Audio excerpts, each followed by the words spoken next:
Okay, this one's talking about the Chief of the Naval Staff, Vice Admiral Emmanuel Ogalla, has said that the Navy plans to establish a naval base and dockyard in OGUN State to protect critical investment. Speaking when he received the Governor of OGUN State, Dapo Abiodun, on a courtesy visit at Naval Headquarters on Friday, he said OGUN, being an industrial hub and strategic state, require the presence of the Nigerian Navy to secure investment. The CNS assures that the Nigerian Navy will do what is necessary to ensure that the base comes alive in the next few days, and urge the governor to provide the service with the certificate of occupancy in order for the team to return to site and commence operations. Now, he said, we listened to the proposal the governor has towards developing the state, all geared towards promoting economic activities. He proposed molecular LNG and molecular blue seaport, and also the development of the Tongaji Island. These are investments that will attract a number of US dollars of up to 10 billion naira into Nigeria's economy. And these investments can't be without being provided security. Our duty is to make sure we fulfill this aspect, which is provision of security. We'll move without waiting to establish these facilities. We'll make steps towards identifying suitable locations for the naval base. And this is all talking about the government's investment, that's the government of OGUN State investment, and collaboration with the Navy to secure these investments, looking at how much it will bring into the economy. So let's get your thoughts on this story. Security is a business of every Nigerian, and security is very important. Security is the business of all of us. I think it's a commendable and highly commendable for the Chief of Naval Staff to want to establish this naval base in OGUN State. OGUN State is very critical to our country's economy. Of course, they share border with Lagos State, and there are so many industries in OGUN State, so many factories in OGUN State, and with the kind of investment that the government is planning to put in place, they need security to protect this critical infrastructure. True. And they need to invest in security. And if the Chief of Naval Staff is talking about establishing a naval base in OGUN State, beautiful.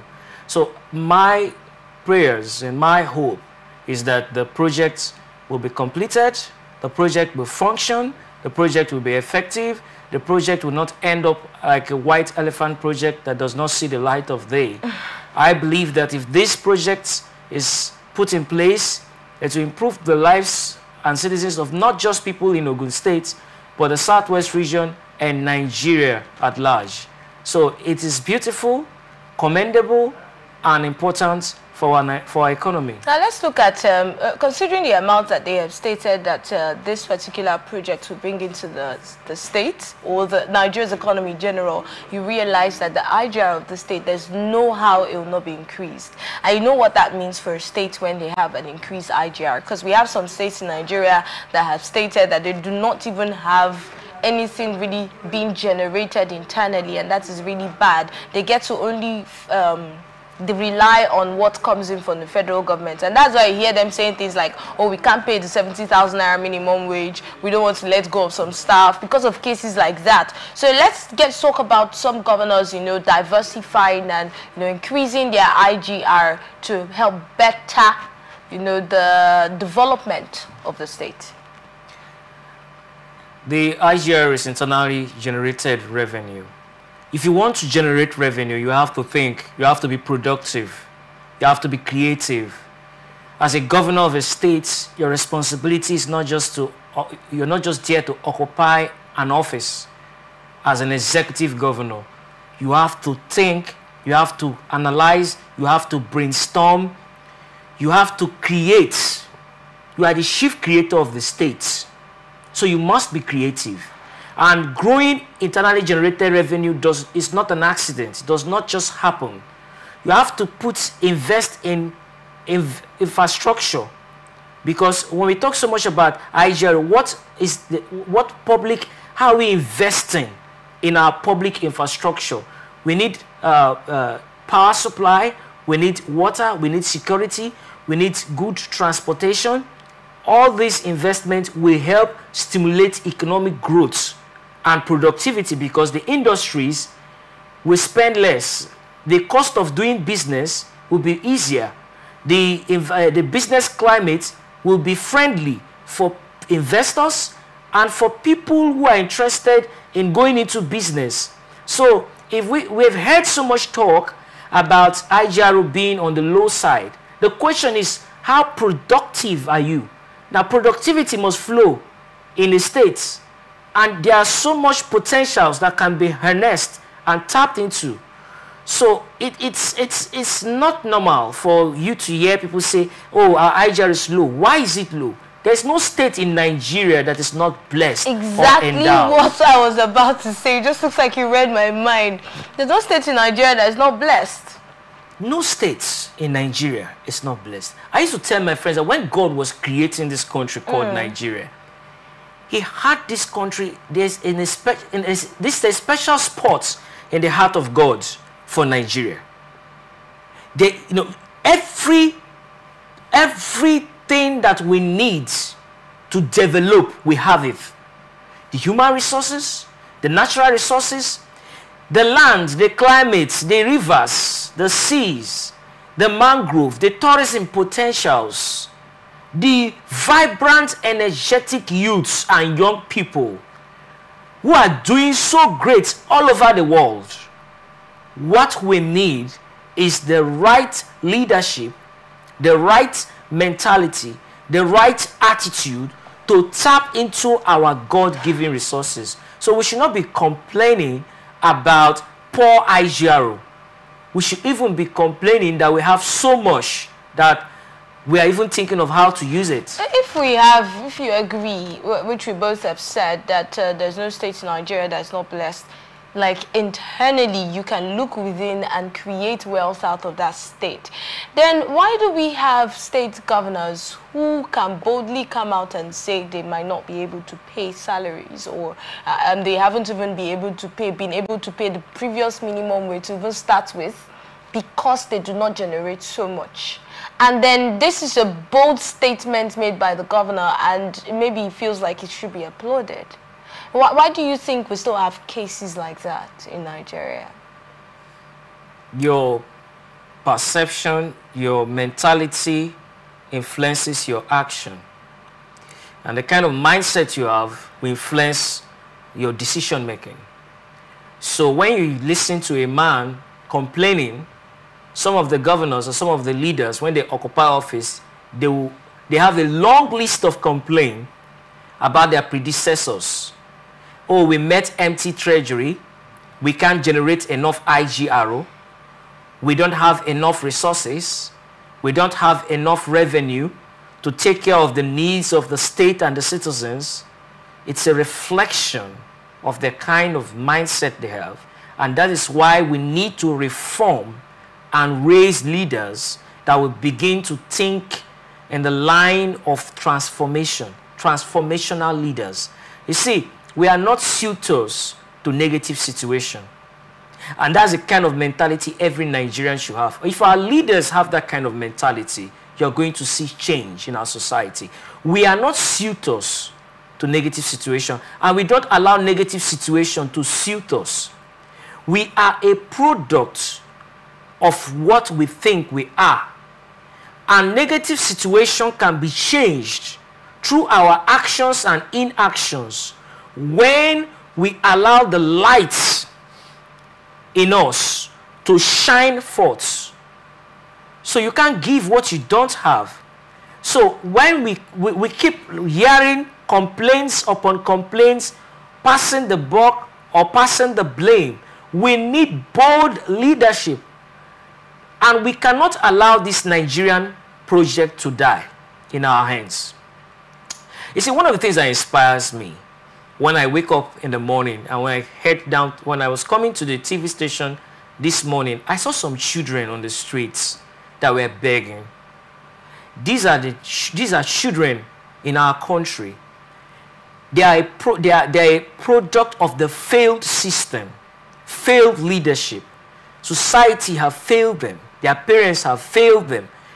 and they are walking the streets helpless, depraved, hopeless, and they have been conditioned to beg.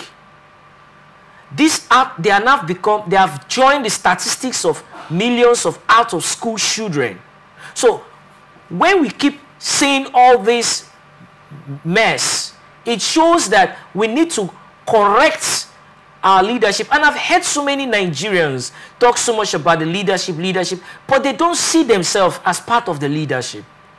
Until we begin to see ourselves as part of the leadership, we will continue to complain and will not produce results. Talking about complaints, that's one of the questions I had in mind while you were talking.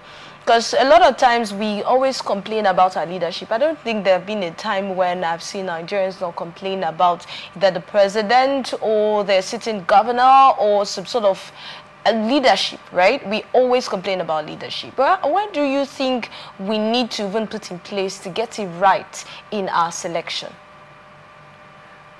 Getting it right in our selection is a responsibility of all Nigerians. There is a popular statement that the vote counter is more important than the voter. I have seen that to be true because I've been part of the process, and I can tell you that the selection process from the foundation is faulty. From the party primaries, there's so many abnormalities. And when you are in a system, when you have accepted or you have normalized abnormality, you will continue to produce abnormal results, or you continue to get abnormal consequences, or abnormal things will begin to happen to you. So the selection process from the foundation is faulty, because even the recruitment process is faulty. Many people want to become politicians or leaders or occupy government offices because of what they want to acquire for themselves. They are not there because of this servant leadership. So if our people complain so much about leadership, but we need to look at ourselves. You know, I speak to myself a lot. I ask myself questions. That's the first thing you should do. Ask yourself questions. As a person, the project in your hand, will you allow it to die? If you can't lead your home, you can't lead a community. And you can have 1,001 reasons why your leaders are failing you, but look at yourself. Are you failing yourself? Because if you are given a position of leadership, you are not going to do better because you just occupied an office or because you have just been given an office. You know, when I was doing my youth service, there is this statement that I became the president of my CDS group. My predecessor do say. He said, when you are too big for a small position, you become too small for a big position. So it's not about the size of the position. It's about your responsibility and your actions. It's not about how large your portfolio is. It's about how responsible you are to handle that responsibility you're given. And whether you are in the village or you are in the town, or whether you are just wherever you find yourself, it is important for you to understand that leadership, it begins with you. You have to lead yourself. You have to lead yourself with the right thoughts before you can lead others. Now you say we've not had responsible people. Because you just said it depends on how responsible you are to, handle that position. We've had good leaders in this country. We've had responsible leaders. And we still have responsible leaders in Nigeria today. We still have good leaders today. But they are very few.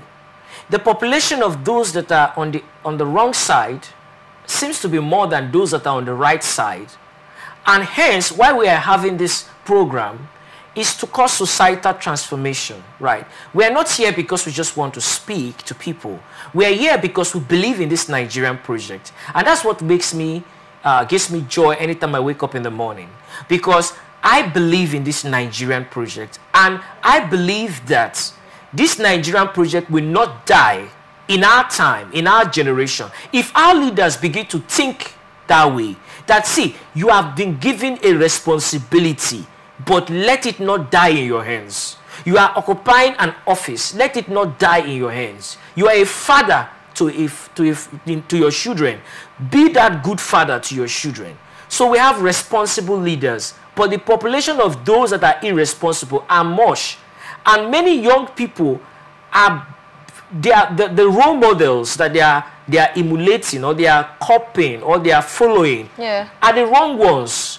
So they are not adopting good mentorship. They are adopting the wrong ones. They believe that politics is all about how much money you can acquire for yourself. That is faulty in the first place. It's not so much about how much you can acquire for yourself, because you are to lead people. You are to lift people. You are to inspire people. You are to restore hope and confidence. So if you are lost in yourself, if you're trapped in yourself, if you're buried in yourself, if you're living in your past and all of your life is encapsulated in yourself, you cannot lead others, because you must make personal sacrifices. You must go out of your comfort zone to make sure that you reach out and you touch the lives of people. So I believe we can get it right. All right, thank you very much for your thoughts on that one. Talking about making sacrifices, it reminds me of when Nigerians were told time and time again, have been told to make sacrifices. So it's more like the leadership telling the people to make sacrifices. Yes, it's easy to tell others to make sacrifice when you're not making a sacrifice yourself. Actions speak louder than words. So you think our leaders are not making enough sacrifices? Yes, they're not making enough sacrifices. Because, I'll give you an example. Why do you need 10 SUVs? You see them changing SUVs every time, allocating billions to buy SUVs. When you have a large population of those who are not educated, who cannot afford quality education. Transportation, health care.